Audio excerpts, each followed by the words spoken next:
खाली बसा ना, काय वाले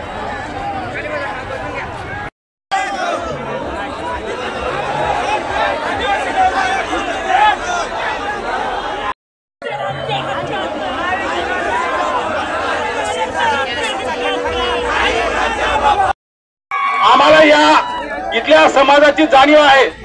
आमचा समाज तुम्ही जेव्हा जेव्हा आवाज देसाल तेव्हा तेव्हा रस्त्यावर यायला तयार आहे, परंतु तुम्ही सुद्धा आज तुमच्या घराच्या बाहेर निघाला पाहिजे।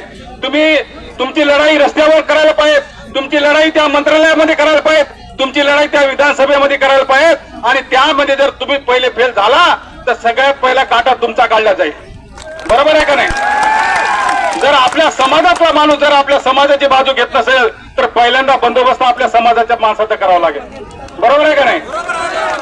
आणि म्हणून मग हे चेले चपाटे दुसरे कोणी असे पत्र देत असतील त्याचा बंदोबस्त पुढच्या वेळेस आपण 100% सहभागी करा।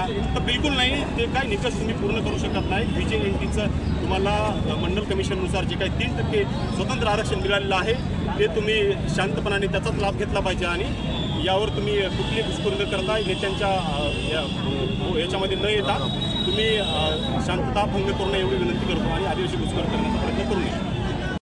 शिकवायला लागेल, हे लोक पुरावे लोकांना शिकवणार